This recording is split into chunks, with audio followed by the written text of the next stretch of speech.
Naushad news our के खास कार्यक्रम काशी कचहरी और महादेव में आपका स्वागत है। मैं हूं देवेंद्र कुशवाहा। वाराणसी कोर्ट में आज ज्ञानवापी पर सुनवाई हुई, वहीं सुप्रीम कोर्ट में एक याचिका भी दाखिल की गई। आज इसी मुद्दे पर हम करेंगे चर्चा, तो आइए शुरू करते हैं काशी कचहरी और महादेव।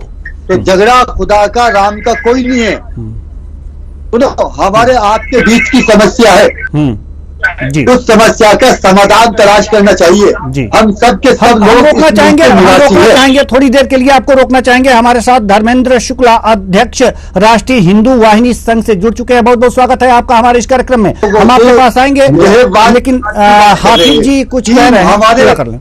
इधर उत्तराखंड की सीमा पर खड़ा है, उधर पाकिस्तान खड़ा है, उधर नेपाल खड़ा है और उधर अफगानिस्तान खड़ा है। हम अपनी कहाँ नेपाल अफगानिस्तान चले जा रहे हैं सर? और अंदर के हम वाराणसी की बात कर रहे हैं, आप अफगानिस्तान और नेपाल जा रहे हैं। हमें गृह युद्ध से बचना है। हाँ ठीक है, गृह युद्ध से कैसे बचा जा सकता है वही तो मैं पूछ रहा हूँ आपसे ना सर। और किस तरह से ज्ञानवापी मस्जिद पे आप सुन नहीं रहे हैं मेरी बात सर? मैं आचार्य जी को अच्छा आचार्य जी कर रहे हैं, ठीक है। धर्मेंद्र शुक्ला जी हम आपके पास आना चाहेंगे। कह रहे कि हमारे शिव जी को वहां पर जो है कैद कर लिया है। ठीक है, कुरैशी साहब शांत हो जाइए थोड़ा सा। ठीक है, ठीक है। आप कुरैशी साहब, धर्मेंद्र शुक्ला जी जी सवाल आपसे यही है कि क्यों तोड़ मरोड़ करके बातें पेश की जा रही हैं, जैसा कि हाफिज जी कह रहे हैं?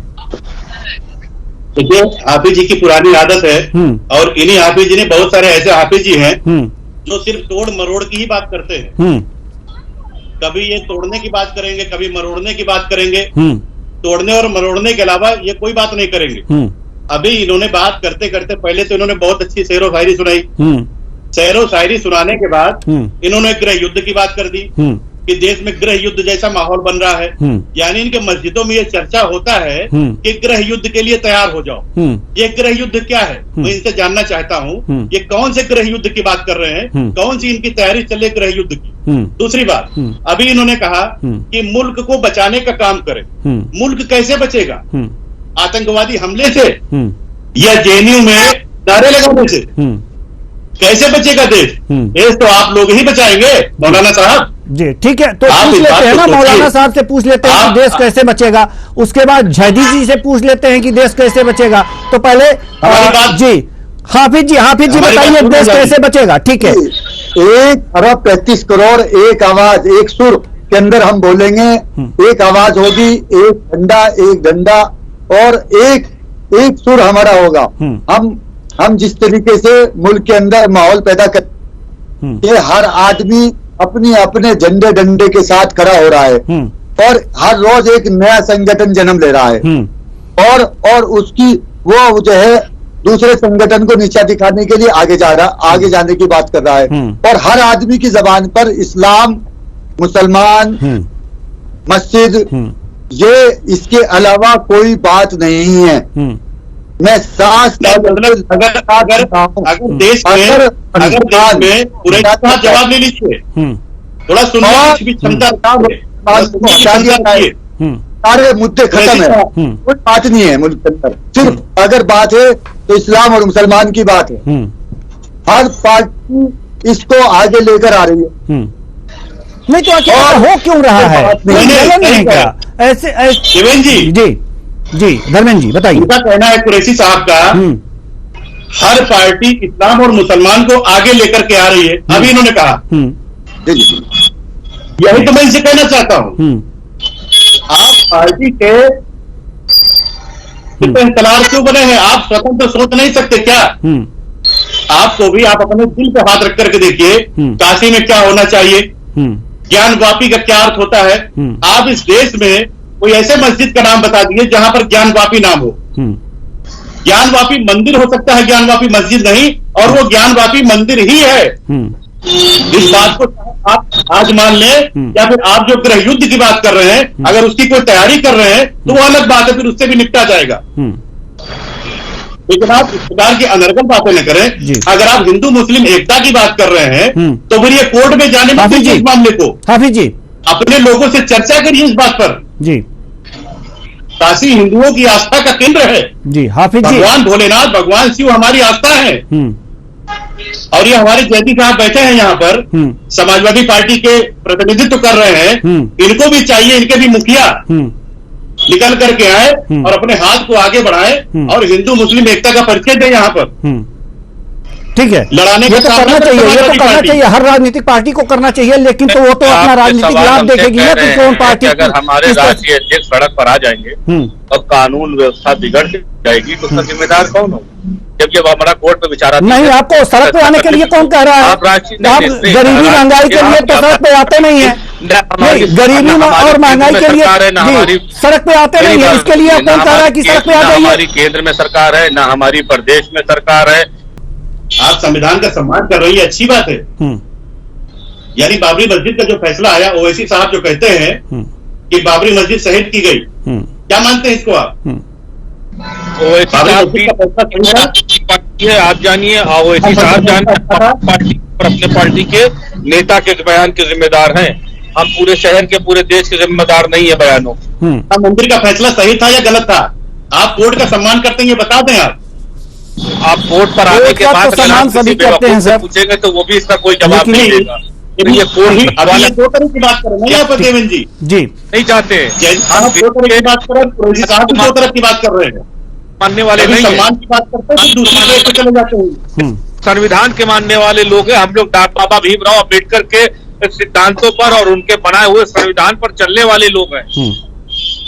ठीक है, मंजू गिरी जी, बहुत देर से उनके पास हम नहीं पहुंचे अपने सवाल लेकर।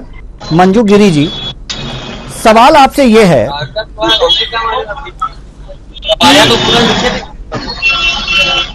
सभी ये मैटर्स आपको भी मालूम हैं, ज्ञानवापी से संबंधित,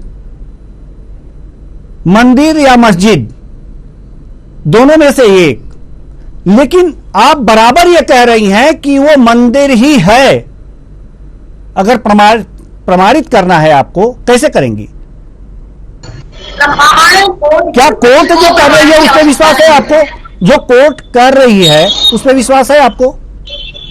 भारत के संविधान के प्रस्तावना में ही यह साफ लिखा है कि भारत एक गणराज्य है, पंथ निरपेक्ष है, धर्म निरपेक्ष है। ये तो सारी चीजें हैं, ये तो लिखी गई हैं। जो गणराज्य की यही परिभाषा है कि एक तरह से दूसरे धर्म को इस तरह की बातों से आप संबोधित करिए। क्या यही गणराज्य का तरीका है?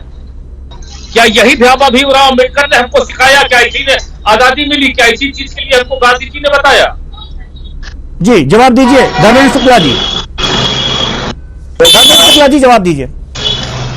आप अभी साध्वी बहन ने हमारी कह दिया, उन्होंने भावना में आकर के अपने गुस्से को जाहिर किया है, लेकिन उनकी मंशा ये नहीं है।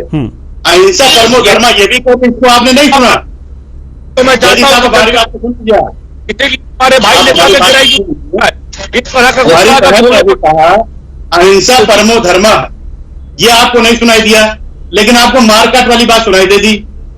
पत्थरबाजी होती है, जब रामनवमी के जुलूस पर पत्थरबाजी की जाती है, हमारे मंदिरों पर पत्थर फेंके जाते हैं, तब आपकी आवाज नहीं निकलती। जब मानवता ही नहीं बचेगी तो धर्म कहां से बचेगा? बताइए, धर्म है मानवता परमो धर्मा। जब इंसान ही नहीं बचा, इंसानियत ही नहीं बचा, तो धर्म कौन मानेगा? भगवान किसको कहिएगा धर्म मानने के लिए? किससे कहिएगा पूजा पाठ करो? राजू जी किससे कहिएगा? क्या दक्षिणा दो और नाम पर संबोधित नहीं किया और ये नाम को लेकर संबोधित कर रहे हैं। जयदी साहब, अगर आपको कोई बाबा साहब अम्बेडकर अलग हो तो वो आप बताते हैं। बाहर ही मामला सुलझ जाए, ऐसा नहीं समझता। अगर सारे मामले बाहर ही निपट गए होते तो ये कोर्ट का क्या काम था? कोर्टे बंद करा दीजिए मान्यवर। सर सारे मामले कोर्ट से ही हल होते हैं क्या? सारे मामले कोर्ट से हल होते हैं? जी धर्मेंद्र शुक्ला जी जवाब दीजिए आप। क्यों जायदाद के लिए और पति पत्नी की तलाक के लिए आपकी भी जिम्मेदारी होती है सर। आप एक राजनीतिक पार्टी से हैं, इसलिए आपकी भी जिम्मेदारी बनती है। हाफिज कुरैशी जी की भी जिम्मेदारी बनती है, धर्मेंद्र शुक्ला जी की भी जिम्मेदारी बनती है, मंजू गिरी जी की भी जिम्मेदारी बनती है कि समाज में वैमनस्य न फैलाए, किसी की आस्था पर ठेस न हो। कुछ ऐसे मामले हैं, कुछ जिम्मेदारी है कि आपकी हाँ आपकी जिम्मेदारी बनती है, आपके राष्ट्रीय अध्यक्ष की जिम्मेदारी बनती है कि वो कहे कि के नीचे पत्थर और कपड़े रख देने से वहां पूजा शुरू हो जाती है। आपकी ये जिम्मेदारी बनती है, आपके राष्ट्रीय अध्यक्ष की ये जिम्मेदारी बनती है। कपड़े और कलर पे पहुंच जाते हैं और आप जैसे लोग पहुंच जाते हैं आजम खान की तरह। पड़ गया है तभी तो पार्टी की पुरानी आदत ठीक है जयदी साहब, जयदी साहब ठीक है मंजूगिरी जी, ठीक है। हमें हाफिज अकरम साहब से भी कुछ सवाल ले लेने दीजिए। आप लोगों की बातें समझ में आ गई मुझे। जी अकरम साहब, आपने सुना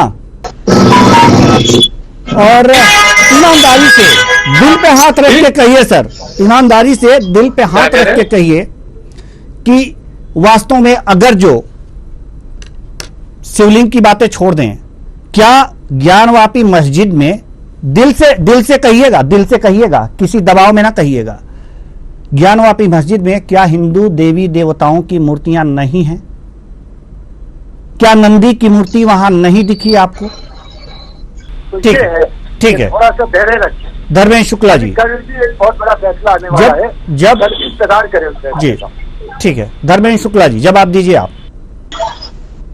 देखिए, आप बातें तो बहुत अच्छी करते हैं और अगर आ जाए तो शायद ये जो विवाद है वो समाप्त हो जाए।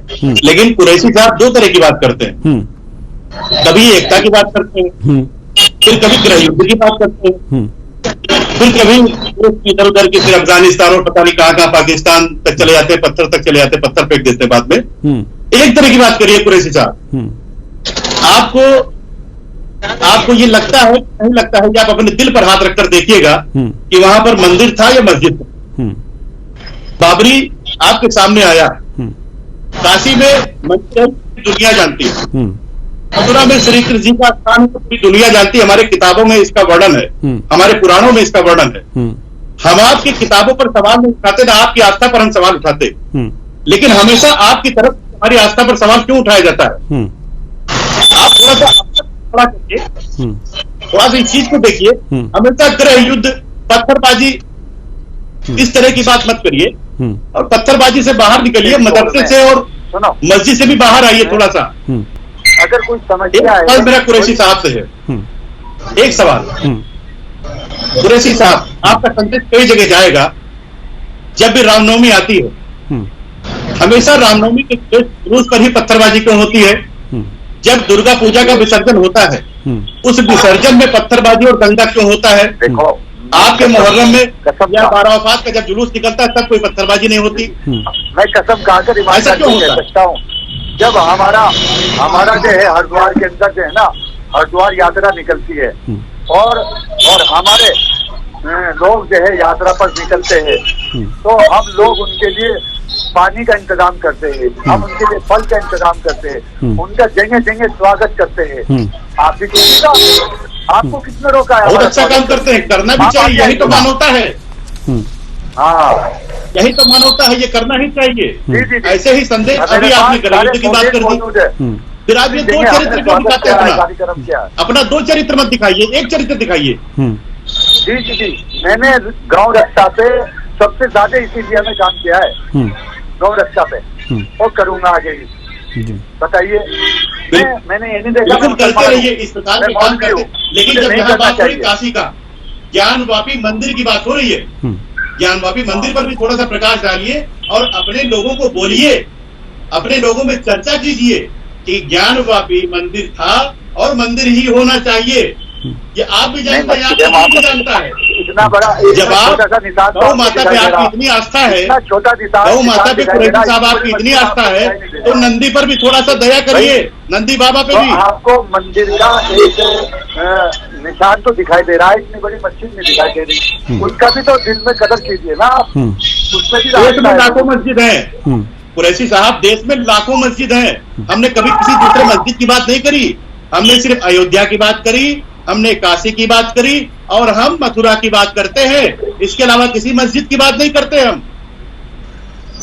अब आप जबरदस्ती हमारे मंदिरों पर कब्जा कर लेंगे, फिर आप सोचेंगे की बात करें हम। आपके समुदाय के लोग हम अगर कुछ कह देंगे तो आप सांप्रदायिकता कहेंगे, ये सांप्रदायिकता है। जय श्री राम बोलने वालों को नरपिशाच कह देंगे, आप दंगाई बोल देंगे, आप पत्थर फेंक के मार देंगे। ये नहीं चलेगा भाई, देखिए। नहीं ठीक है ठीक है हम किसी की आस्था को या किसी को पत्थर मारना पसंद नहीं करते, ठीक। सुनो, और ना ऐसा किसी को संदेश देते। ठीक है। सर्वे और केस पर सवाल उठाया है, ये दो बातें मुस्लिम पक्ष लेकर के गया है। हिंदू पक्ष की पता है आपको, या वो भी बता दूं? पहले कुछ जान लीजिए संविधान की बात, उसके बाद कीजिएगा। राजनीतिक दल के नेता हैं यहाँ पे, एक राजनीतिक दल को प्रेजेंट कर रहे हैं। केवल हवा में बातें करने से नहीं होता सर, केवल हवा में बातें कर लेने से नहीं होता ना सर, कुछ जानकारी रख के बात कीजिए और करके आया कीजिए। संविधान जी, संविधान की बात कर रहे हैं ना। गौरी श्रृंगार की रोजाना पूजा की मांग की है हिंदू पक्षों ने, और गौरी श्रृंगार की पूजा रोजाना गौरी श्रृंगार गौरी की रोजाना पूजा की मांग की है हिंदू पक्षकारों ने। के लिए कौन मना कर रहा है? कौन मना कर रहा है? या पूजा के लिए कौन मना कर रहा है? पूजा करिए ना। क्या कि वहाँ रोजाना पूजा नहीं होती थी? नहीं, वहाँ रोजाना पूजा की अनुमति नहीं है, ये आपको नहीं पता क्या? आपको पता नहीं है क्या?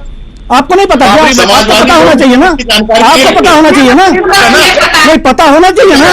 और जो अगर तो यहाँ गौरी श्रृंगार की पूजा कभी कभी होती है सर, तो यहाँ गौरी श्रृंगार की मूर्ति है और गौरी श्रृंगार की मूर्ति है, तो आप ये नहीं कह सकते, आप ये नहीं कह सकते कि यहाँ मूर्तियां नहीं है। को लड़ाने का काम कर रहे हैं। क्या कर रहे हैं? अभी इंसानों को लड़ा रहे थे, भगवानों को लड़ा रहे हैं। अरे भाई भगवान तो है, आप श्रृंगार तो कर आप रहे कुछ हैं, ऐसा तो करिए कौन ना, मना करेगा? आप कुछ ऐसा करिए ना कि आस्था लड़ाई ना हो, श्रृंगार। आप कुछ ऐसा करिए ना कि लड़ाई ना हो। लड़ने की क्या जरूरत है? लड़ कौन रहा है? लड़ कौन रहा है? जब पूरी जानकारी ना हो तो बात नहीं करनी चाहिए ना सर आपको, ऐसे संवेदनशील मुद्दे पर। क्या जरूरत है? क्योंकि यह संवेदनशील मुद्दा है। सही बातें रखिए आप सही बातें रखिए। तो चौराहे पहल करिएगा। आप तो मुद्दा करा नहीं, ये चौराहा आपको लग रहा है, ये चौराहा लग रहा है आपको, आपको चौराहा लग रहा है। आप एक नेशनल टीवी चैनल पर बैठ के बात कर रहे हैं, आपको चौराहा लग रहा है, गैर जिम्मेदाराना बात कर रहे हैं आप। कमाल कर दिया आपने, मैंने आपको थोड़ी कह दिया, मैंने तो मुझे नहीं कहा। अगर मुझे कह दिया होता ना तो बर्दाश्त था, अगर आप मुझे कह दिए होते तो हम कोई बात नहीं, हमें फर्क नहीं पड़ता। लेकिन एक समाज को किसी भी वर्ग को ठेस पहुंचाना, किसी भी ठेस को पहुंचाना एक राजनीतिक नेता को सेवा नहीं देता सर। ठीक है, ठीक है। कम से कम ये सारी चीजें बहुत बहुत धन्यवाद आप चारों मेहमानों का। आप लोग आए और अपने अपने पक्ष रखे। कुल मिलाकर के यह देखा जा रहा है कि बात सिर्फ ज्ञानवापी की नहीं है, यहां राजनीति की भी बातें हैं। राजनीति की रोटियां सेकना राजनीतिज्ञों को इस पर भी गुरेज नहीं है। हर बात को राजनीतिक रंग देना और इस बात को भी राजनीतिक रंग देना, एक तरह से यह कहा जा सकता है कि यह राजनीति की घटिया मानसिकता है और इस मानसिकता से हर नागरिक को बचना चाहिए और ऐसे राजनेताओं से हर नागरिक को संभल के रहना चाहिए। फिलहाल इस कार्यक्रम में इतना ही, मुझे दीजिए इजाजत, नमस्कार।